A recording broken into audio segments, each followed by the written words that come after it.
Yo, Lab Lounge members. That's good. That's good. Back here in the Lab Lounge, first episode of 2024. We're Sir. coming live and direct. Lots of new, fresh content coming for you. Yeah. Let's rock with it. Make sure Let's to like and go. subscribe. So, man, we're going to go ahead and take a look at down at LA Okay. and talk about the Clippers. I know we did an update on them or like a James Harden trade update on them when it first happened, Mm-hmm. and then kind of touch base on them again after they that trade was not working Yeah. and they had that initial struggles. Yeah. But now they've kind of settled in. They've had to put together a few win streaks, proving that this system is going to work. I'm pretty sure they sit fourth in the West right now, Yep. so they're in the mix. But what are your thoughts on the Clippers, and how do you feel about James Harden and how his fit has finally? How has it become scary hours, like he said? It's always with him and his teams that he's been on, all the great teams he's been on. It's always been like they've been cooking in the regular season. Like that's just been something that's always been a trend with him. Regular season and then postseason, they don't get as far as they should. Looking at it like a specific roster that he's been on, and so I think it's one of those situations where you can't really. Right, for me personally, I'm taking it with a grain of salt. I'm not going to believe it until I see it in the playoffs. It's great that they are making it work now. There's something to build off of in the regular season. Like it's nice to see that they're finally building that chemistry for hopefully that like goes towards the playoffs. But at the end of the day, a James Harden team, you can't believe it until you see it going down the stretch. And as we saw, even there, the vibes were immaculate in Philly. When he first got there, he was all ringing the bell. You know, they had the first guy. I remember the first game he played versus New York. They were cooking. They were already calling him and Joel Embiid the next Shaq and Kobe.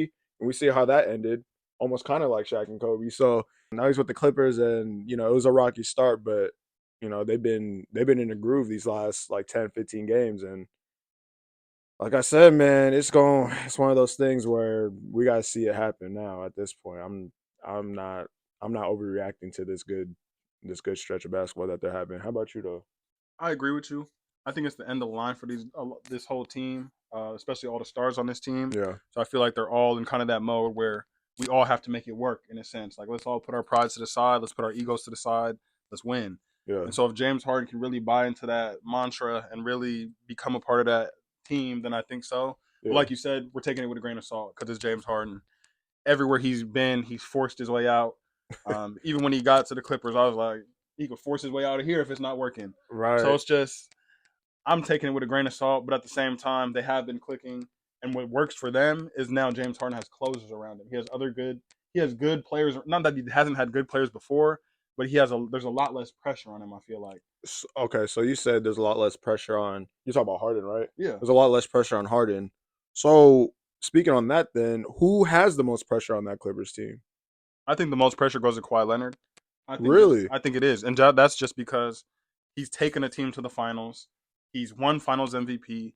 He's proven he can be the best player on a championship team, and he's the highest paid player on that team. So I feel like a lot of the pressure goes on him, and he's still in the midst of his prime, and he's one of the best players when he's healthy and he's out there. So I think a lot of the pressure is on Kawhi.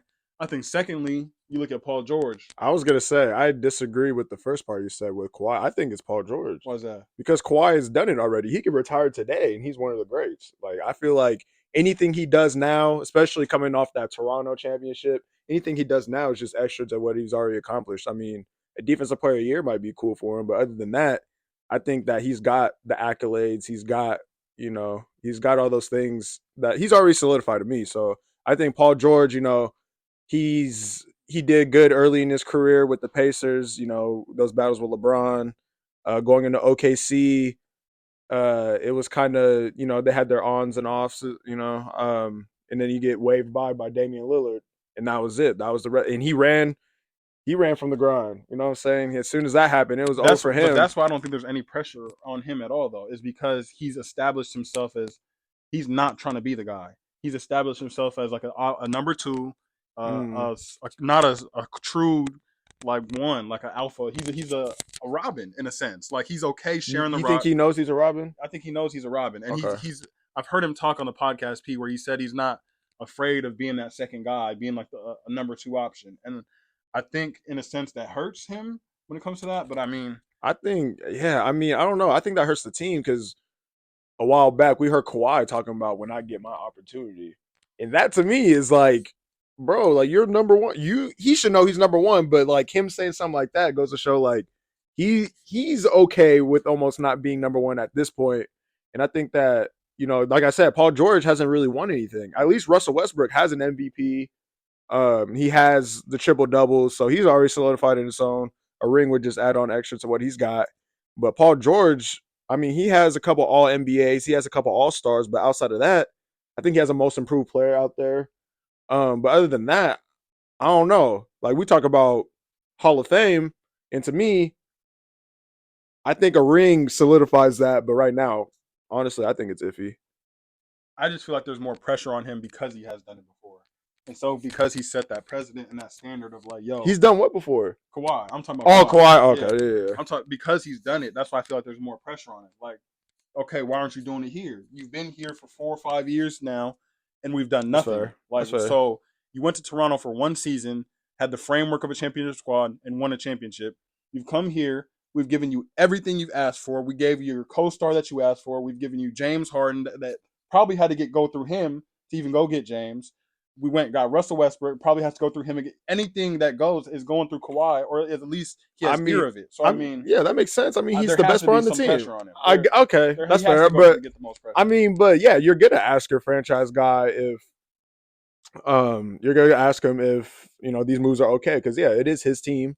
To me, he doesn't have that much, especially coming off the Toronto thing. I think he did what was thought of as the impossible at one point. And hey, man, in the future, we might see a statue in Toronto just because of that. That's crazy. Hey, crazy. A Kawhi Leonard statue might be realistic. If there's no Vince Carter statue already, and they put a Kawhi Leonard statue up, there's going to be riots. You think so? They rock with Kawhi, but I still feel like that city or just Canada, Toronto, they rock with Vince first. So I feel like I don't know. I mean, I was reading like Kyle Lowry get a statue before Kawhi. Hell, hell no. Yes, no. DeRozan, bro. Because I just feel like they rocked with Kawhi, but he wasn't. He didn't build a strong enough relationship with the city. One, he was only there for a season, and two, that's just not his personality. Right, like but you see, that's just the kind of person he is. I don't know. I mean, that's a historic season. You that's some legendary stuff right there. You go to a city. First of all, he didn't even want to go there. He didn't want to go there, but you know what? He had his chin up. He embraced it. He made the most out of that opportunity. They got a ring out of it. And, Toronto was probably like, okay, like they were probably fine with him dipping on those terms just because they didn't win. They won something. And, it was all love from there. But, hey, especially, I don't see them being a championship contender in the next 10, 15, like whatever years. Not in the near future. I mean, maybe some can shake going down the line, but definitely not in the near future. And I can see them if that's their only championship, like on some Kareem Abdul-Jabbar stuff with him in Milwaukee. He won that one, and they didn't win up until Giannis just won it. Like it could be that long of a drought before they win a championship again. Okay, and they got that one because of Kawhi Leonard. It wasn't because of Kyle Lowry. It wasn't because of anybody else. So I'll ask you this: if LeBron signs with Toronto next year and they win the championship, they're gonna build him a statue. Okay, but no. But it's the first championship though. It was the first one. Okay, and they beat a Warriors team. I mean, people were bodies were dropping. They were dropping, but you still got to be fair. Injuries is part of the game. Injuries is part of the game. And it was their first one. Exactly. There was a long drought, and that was like, I believe that was the year that LeBron left the Eastern Conference. It was like, damn, finally, and they got the championship the year that he left the Eastern Conference. So, I mean, who knows what could have happened if he left earlier? And it's crazy that it's LeBron so for real in that era because that was the one man stopping them from having that opportunity. But nah, hey, Kawhi, you'd be shocked for real if Kawhi got a statue? I'd be shocked. I don't think there's enough. I think if anything, he could get a statue inside. They get the one inside, but if we build him an outside statue, crazy. I can see it. Okay, he hasn't done enough. If anything, he can get a little panel or something. And he hit like a game winner. He hit the game winner to go to the Eastern Conference Finals. Also, no, he did. That shot is probably the best shot in Toronto Raptors history. Shot. It's the most meaningful shot for sure. But I'm saying, one season, and we have to be here and build a relationship with the fans and the people because now it's love still. He was here and he was family, but it's like you was a stranger now. You know what I'm saying? It's like, hey, once you get that ring and you the Finals MVP of that ring, he ain't no stranger. It's like that friend you used to like a lot, and then you just see him in passing. It's just like, we cool now. It's just like, Okay. I give you one of these. It's not like it's love. It's just like he's not getting extra cheers when he goes back to no. Toronto. No, they're going to actually. Yeah, like all right, yeah. But Canadians are friendly. That's why they cheer for everybody. Yeah, They boo Vince. Hey, they boo Vince. Hey, we'll see. We'll see what happens with that. I've been watching a lot of, as I do, I watch a lot of podcasts. I watch a lot of videos. I be on Twitter a lot, and I feel like the discourse on Mikal Bridges is that he's somebody you can build a team around. Do you think he can be a number one on a championship team? I'm a Mikal Bridges fan. I'll be the first to say that. I like his game. I think he's a good all-around player. With that being said, he's a glue piece. He is not a number one option. He's especially on a championship team. You can't build around Mikal Bridges. I mean, that's absurd almost. I mean, like, what pieces are you putting around Mikal Bridges to go win a championship? That he's the number one guy on. That's what I'm saying. There's no number or there's no players within his same realm or below him that are going to win you a title. So, I mean, Mikal Bridges plus maybe, or for example, the setup he had in Phoenix, perfect. He was about the third, fourth best player on that team. Like doing his thing, open shots, defending, perfect setup for him.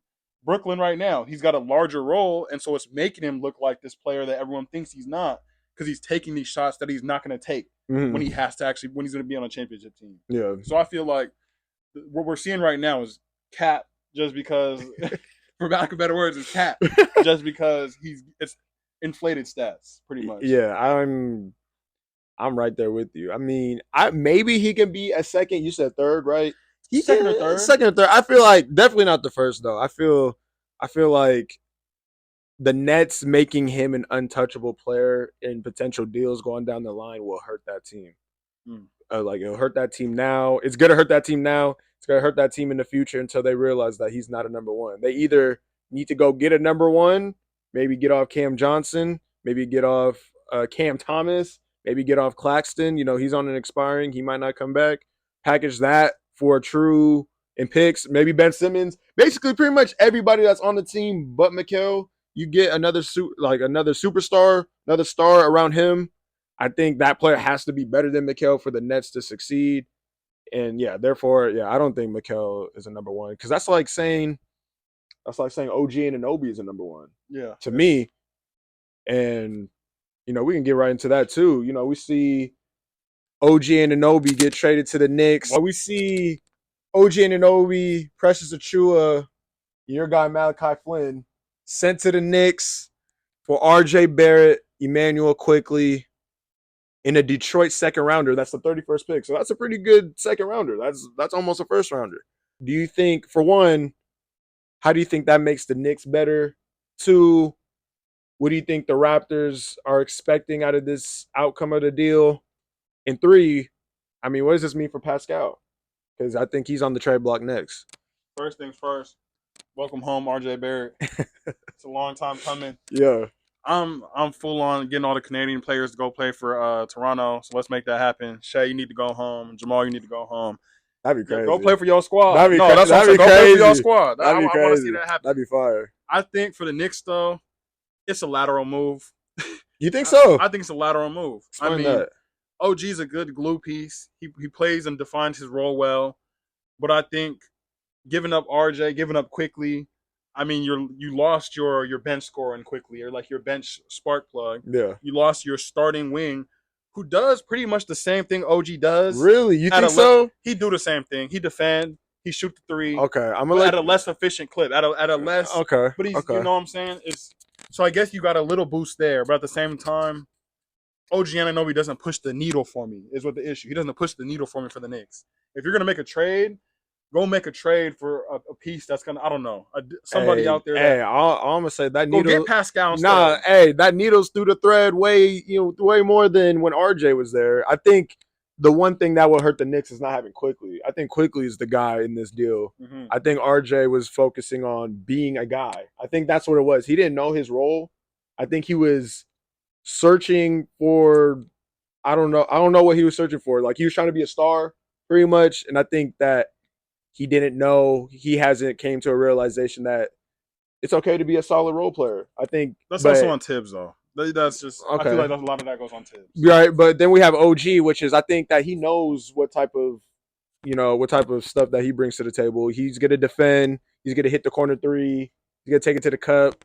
Straight and Like, narrow. yeah, he's just he's just very solid. Solid. He's very solid. Like that's the Solid. mode I see Mikal Bridges being to a championship team. That's kind of what he was in Phoenix, like we were just talking about. So he's giving that to New York, which is overall, like play wise, is it a lateral move? Maybe it might equate to maybe a few more wins than they probably would have.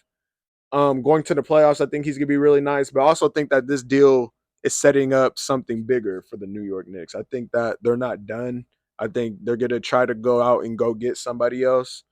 You were talking about Pascal being maybe a target for the Knicks instead of OG, which is Randall's there. What are you gonna do? You're gonna play small and go Randall at the five? Court clock, but I'm just saying, in terms of a more valuable piece, if we're trying to, I just feel like if we're gonna go get somebody, let's go get an all-star caliber player. Is my push. Maybe not Pascal's the best fit, but let's go get somebody who pushes the needle further than OG, who's like that's true, straight in there. I like OG, but like you said, it's solid. He's not going.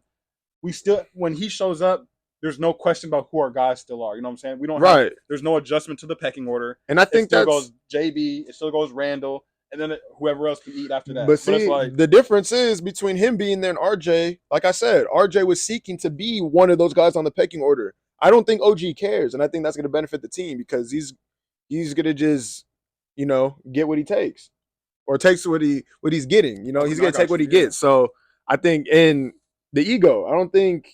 Who knows? RJ seems like a solid dude, so I don't know if he had an ego about it, but maybe internally, like, I want to be a star player. I'm not getting the touches.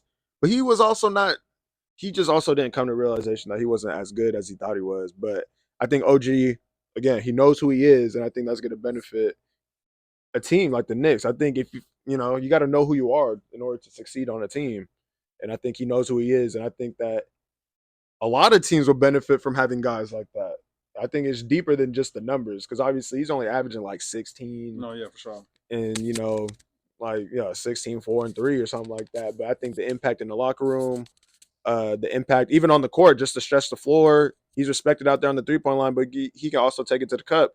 And then also with that trade, you get Precious Achiuwa, which is, Mitch Robinson is out for the season. So then you got your center that you can have. Taj Gibson was. Whoa. Taj Gibson. First of all, he's washed. Second of all, he came in trying to be the vet or thinking he was going to be a vet. He was ended up getting real minutes. No, minutes. Minutes. Dog tired. And then you get a guy, I guess, I feel like Malachi Flynn, unfortunately, he was probably a throw-in. I don't see him getting much playing time, especially over DiVincenzo. I don't think he's playing over him. He can get some quickly minutes. He's not. I think they did this trade. Minutes. They did this trade knowing that Quentin Grimes is going to play more now. There it is. So I think that, unfortunately, he's probably going to take Quentin Grimes minutes, which is I don't know if it was much. It's spot minutes. He's giving spot minutes. He is one of those guys. Malachi Flynn's probably going to be one of those guys where he has to turn his 2 minutes into 4. His 4 minutes into 8. Like Tibbs he has to go earn. He'll give you a shot. You just got to earn your minute in those shots. Because I remember Quentin Grimes, he was doing that same thing. Like, what was it, 2 seasons ago? He was getting minutes. 4 minutes, like spurts, and he would go in there and make a shot. You stay in. Come get some more. Right. Like Tibbs is a weird coach, bro. I know that. Did you see that RJ video when he missed a shot in the buzzer? He's like, "Oh, I'm getting taken out." It was hella funny. I'm gonna show you. I gotta show you that. That shit was funny. But nah, hey, if I had to grade this trade though, I like this better for the Raptors. What do you think? I for sure like it better for the Raptors. I think there's more value there for the Raptors. They got off of OG as well, who's been in trade talks forever. He's a winning piece, but I mean, it's not time for them to win right now. And that's the other thing. They gotta give him money. Yeah. Next, gotta give him. He's asking like for 40 a year. He's not worth 40 a year. Even if you said he's not worth 40 a year, even how solid he is? He's not. I mean, you're averaging 15 points, my dude. You're the third best player on my team. Okay, he could be. I'm not giving him 40. He'd be the highest paid player on the team. He's the third best player. I mean, him and Randall might go hand for hand, especially coming down to the playoffs because Randall's terrible in the playoffs. But my second best player, $40 million a year. Oh no! You giving him 40? Well, okay, but what's the Randall's value JB's the best player on that team. Absolutely, there's no question. JB's the best player. Right. He deserves the most money. Right, but After and he's that- not gonna have it though. He got like 100 for like 4. But I'm saying if we're looking long term, Right. he should get the most money. Yeah, But then if we're looking at players right now in terms of value, Randall or Anunoby for a championship team, who are most people going to take? I mean probably Anunoby, but I'm not. So I mean, that's what I'm looking at it like that. I'm like, make an all-star game, bro. I know that don't really, That's you not know, his that's not MO. that don't really mean much. That's not really that valuable, you know. But if I'm On a a team trying contract, to it win a is though. championship today, I'm taking Anunobi. that's what I'm saying. I'm taking So it's Anunoby. just like And speaking of that, it's just like I might have to get off Randall at some point. He might be gone by the deadline. by the deadline. By the deadline. We talked about Pascal a little bit. You know, obviously with this OG and Anunoby move going down, I think it's safe to say that Pascal won't be on this team any longer. What team could benefit with a Pascal Siakam? I think a team that instantly benefits from Pascal Siakam, Golden State. And I feel like if they could somehow put together a package of Moody, I know they want to keep Kuminga. You do that? For Pascal, yes. And I feel like right now Pascal would give more to this team than Kuminga is, just because he's more defined. He's an older player. He has more. I don't know. There's just more there, more value for that team right now. I like Kuminga long term, and I think he's good for their team. But I think I wouldn't bat not giving up Kuminga for Pascal. I think he'd be good for the Warriors. You think those two is all it takes? I'm just saying those are the main pieces of it. One okay, of those two would be included in that trade. I think both of them are included in Both. that trade. And if because Moody, like you said, he does spot minutes too. Steve Kerr's been acting different. I don't know. He's been weird. Because I think Moody should play more. But yeah, I actually like that for both teams. You extend 30's career at least by a little bit. I think you give him a little bit more of a championship window. I mean, at the same time, Siakam's cool. I don't know. There's only so much you can do off a spin move. Okay, but there's only so much. Nobody's biting off that much, but he's still getting his points. In terms of spacing for that team, though, like they need somebody that's getting to the cup, and that's all Pascal, like you said, to the cup, and it's just like spinning, getting to the cup, slashing, and he's like he can create as well. So I mean, that's true, and I also like it for Toronto if they were to get like Moody and Kuminga, because Kuminga, those are like two young pieces. They're trying to. I'm sure. I think if they trade Pascal, they're trying to go young. They're trying to build around Scotty Barnes, quickly RJ. I think that's a good little. It'd be a nice little core over there. It'd be fun. It's a good little team. I feel like they could be. I don't know if it's too late because they're not that good right now, but they could have like an Orlando Magic run for years to come. You know, something like that, like kind of just something to build off of. So yeah, I actually like that. And him going to the Warriors, that's good for both teams. I think that would extend. I think Steph would have no problem with that. I think that's what other team good. you think? I mean, you gotta think about who else is desperate to win right now. Like Miami's always in trade rumors, but it's like they'll never pull the trigger. I think the Atlanta Hawks, they need another guy. They need another guy. Whether that's giving up Clint Capella, we forgot he's still in the league. Like I don't know. He could benefit a team like that. Maybe the Mavericks. I like that for the Mavericks. The Mavericks might. The Mavericks need a guy. I feel like I think he'd be a nice third. The Knicks wouldn't have been terrible. I don't know. Spacing would be off, but I wanted more value for the Knicks. I just feel like they needed more value if they're going to make a trade. So I hope, like you said, this is just the beginning, and they find something. Maybe the Lakers. I don't know. There's a lot. I feel like you can give up a lot. The Lakers don't got much. That's why they give up hella. The Seawood. They need more. D'Lo. They need more backcourt help. I think their front court is set. Bro, if you could package a Wood, Rui, and D'Lo, I think they take that. In their last pick that they can trade, I think they take that. But then at that point, let's take that same and let's go get Caruso, or let's go get Zach, or let's go. With that same. You gotta give me more than a Caruso if I'm giving up all that. But I'm saying let's get Caruso, Zach. Let's get some guards. If you add Reeves to that package I just said, and you could probably get Zach and Caruso, I'd not do that. Zach and Caruso to the Lakers right now. Yeah, I'd do that. Nice. Nah, hell yeah, I'd do that. Oklahoma City Thunder are rolling right now. They currently stand as the number 2 seed in the Western Conference. Chet's been balling. Shea's been playing at an MVP level. It's my MVP, man. It's my MVP. Hey, you was hating, but hey. So no, he's one of the He's MVP hooping. caliber. He's an MVP contender right now. Chet is he's top 2 in the Rookie of the Year race. I think he's one right now. Yeah. So things are up right now in Oklahoma City Oklahoma City, and they're turned. So Roman, what do you think about them? Are they a true contender, or is this just a flash in the pan? Is it going to fade off?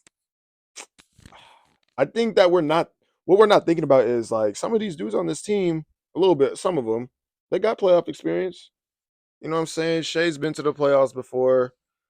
Lou Dort's been to the playoffs before. A couple guys have experience, I think, and you just see the impact of Chet. I think that the discussion, even going back from last season when we were seeing the Oklahoma City Thunder, is we knew that they had potential, but they were missing their center. They didn't have a center. Therefore, they were getting killed in the paint. But now that we see Chet, he's hooping. Not only is he's hooping, he's probably going to win Rookie of the Year. He is better than Wembanyama right now, in my opinion. And yeah, they're rolling. They just beat a Celtics team not so long ago. They beat the Denver Nuggets not so long ago. They're beating good teams. These are good, solid teams. And I mean, hey, the only way they can get better, honestly, is like they just keep playing together. I don't think they need to do anything. And they got all these picks. Shit, let Kevin Durant be let Kevin Durant be upset with the Suns right now. Throw every single pick that you have. Go get him. That's the only thing I'd probably do. If he gets mad and he wants out, I'm throwing everything to go get Kevin. All picks wise. I'm not giving up my young core. Maybe the light skinned Jalen Williams. I'll probably give him up. I'll give up Giddey in a bunch of picks. Go get you KD. I don't know. Okay. But other than that, hey, they're solid as is though. I think that they can get to the Western Conference Finals. I think they're a very good team. They kind of show they're fun. It has a lot of the feel of that old Oklahoma City Thunder team. Yeah. With Harden, Westbrook, and what's his name, KD. Yeah. When they were young. Yeah. The dude. Yeah. The guy. When they were young, it has a lot of feel of that. They're a young team. They play with a lot of energy, and they don't really care on a nightly basis who they line up against. Yeah. With that being said, I don't think they're ready. I feel like once we get to the playoffs, no matter where they're seated, they're gonna start seeing why these the true like faces of the NBA really show up. I feel like right now the Nuggets are coasting. We're not seeing the real Lakers. We're not seeing the real Lakers. No, we're not. Outside the playoff race right now, we're not seeing the real. We're not seeing the real because they've been terrible ever since the play-in. We're not seeing the real Lakers. Really? Yes. I think we are. It was so funny. Last night they lose, and I see a tweet talking about Sham's he's about to get that call. And what do we see this morning? Darvin Ham on the hot seat. So hey, they're breaking down right now. I just feel like there's a lot of time, and that's the thing. The Lakers always pull it together. They're gonna pull it together. They're gonna end up in the playoffs play-in, and they're gonna if they line up against Oklahoma City, they're gonna twax them. That's just how it lines up. I don't know about that. That's just how it works. I mean, it's Bron at the end of the day. Hey, Bron is until he's gonna put these young teams to sleep. You're talking about the Lakers going up against the second seed. They're second seed for a reason. We're not even at the All-Star break. That's true. And and one thing I'll add to Oklahoma City though, we was talking about what being real. I think they could benefit from getting a backup big. I think if they get a backup big, the backup Chet while he's on the bench, like I think that'd benefit them.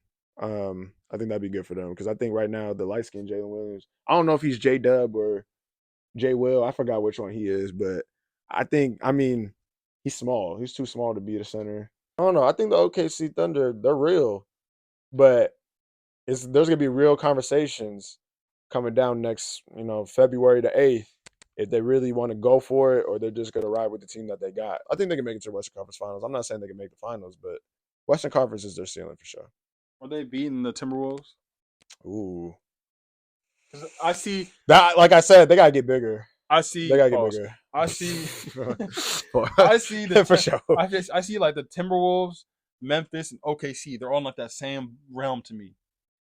Say that list one more time. You said Memphis. Okay, when healthy. But even with John Morant, I feel like they haven't been healthy in like 2 years, bro. I feel like John's gonna get him. I think John. I got healthy Memphis. I still got OKC over them.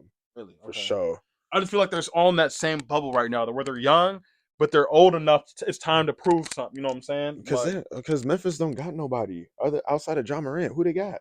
That's all they need. 12. All they No, need is hell 12. no. Hell. No. He's No. crazy. He's crazy. Yeah, he's getting flack for that. No, he is, but it's a dance. And then what's his name? The quarterback for Texas did it too. You seen that? Yeah, there was like, how come he wasn't? I mean, one of them flashed a gun, one of them didn't. You know, it's just, I mean, I gotta be honest. I know, hey, I said the same. Hey, we here with it, right? But you gotta be real. You gotta keep it real. Once. But twice. What's the best nickname in the NBA? That's the best nickname in the NBA. Bro, I mean, KD's is unclaimed, but Slim Reaper was nasty, bro. He said, "I want to be the waiter."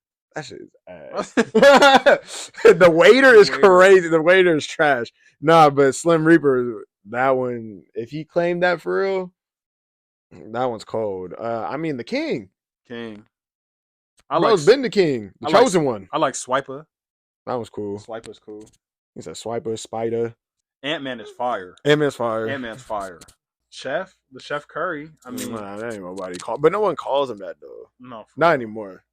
Not anymore. I was about to say he's not. I was about to say something crazy. He's not in his prime no more. He is. He's still chefing up. He's still Ice Tray. That was called. Yeah. JT. It's just J. That was just his initials. This is initials. I know. We're the old Nick. Like they used to get the Iceman. Bro, Magic is the best. Okay. Magic is the best NBA nickname of all time. That's the best NBA because we still call him that, bro. That's his name. We don't call him Irvin. Magic. Is Magic over Michael Jordan crazy? Yes. You think so? That's insane. Is it really as crazy as it sounds? Is Magic Johnson over Michael Jordan as crazy as it sounds? Like if someone was to tell you I got Magic over MJ, would you be like, hell no, you tripping? Or yes, I think that's really. Like it's one of those situations where Magic Johnson was very good. Bro, bro, go look at the tape. Bro, no, I'm saying he's nasty, but I'm saying he's not better than Michael Jordan in terms of just career accomplishments, career achievements, impact on the game. I don't know. Everyone's doing flashy passes because of Magic. Everybody would be just doing regular chest passes if it wasn't for Magic Johnson. No one could do the stuff Mike was doing. He was doing stuff that no one's seen before. He was the first airness. I guess, but Magic was the first, like, he wasn't a forward, but like he created a point forward position, in my opinion, because he had a body of a forward, but he was playing point guard. No, he did. He created the point forward position. For sure. No, I agree. Like he wasn't a true point guard. That's what I'm saying. And that's why everyone always tries to compare LeBron to MJ, and they're like, no, he played more like Magic. Like who you know throwing a dime and then doing a Kareem hook shot? There were flaws to his game, though. There were a lot of flaws. I mean, he couldn't shooting wise. I mean, he shot a hook shot from the free throw line. He's not shooting no. You're not stopping that. This is cold. That's cold. He wouldn't do it if it was luck. He worked on that shot. Man, I don't believe none of this old footage. All these hook shots going in. That shot? He works on that shot. No, he did. I guess. Okay. Magic Johnson. I don't. Is it that? It's really that crazy? Is that crazy for real? I think it's crazy. You think it's crazy? I don't think it's that crazy. Because I've heard that same debate before, and I think it's crazy. Magic was cold, bro. Magic was nice. Well, that's been another episode of LL. Make sure you like, subscribe. What we say? Do your due diligence. We at, as we speak, hold on. You want to check real quick? We're checking. Let's just see. This could be we're not at 100 subs. Somebody, hey.